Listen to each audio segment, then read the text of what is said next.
এই দেখেন হেলাঞ্চা শাক, হেলাঞ্চা শাক দিয়ে আর এই মোরলা মাছ দিয়ে ঝোল হবে।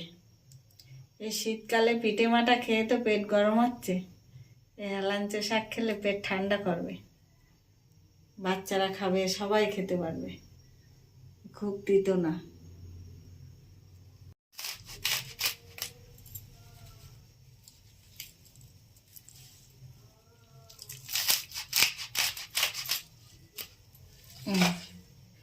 এতে আমি একটা আলু দেবো, এতে একটা কাঁচা লঙ্কা দেবো, না দিলেও হয়, একটা দিলাম, আর এই একটা আলু দিয়েছি।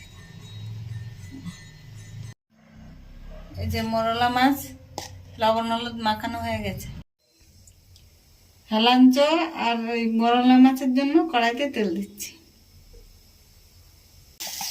তেল গরম হয়ে গেছে, মাছগুলো ভেজে নেব।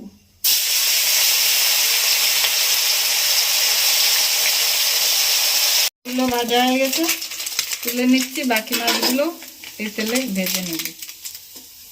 মাছগুলো ভাজা হয়ে গেছে, তুলে নিয়েছি। এই তেলে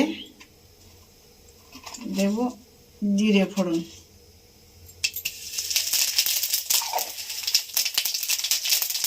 এবার এই হেলাঞ্চা শাকগুলো দিয়ে দিচ্ছি।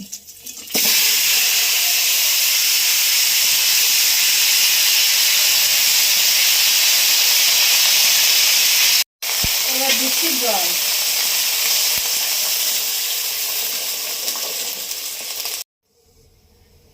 লবণ দিচ্ছি,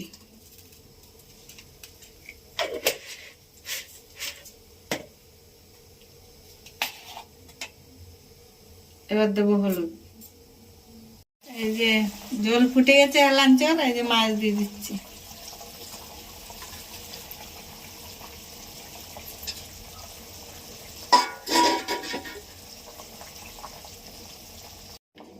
এই দেখেন মোরলা মাছ আর হেলাঞ্চা শাক ঝোল হয়ে গেছে।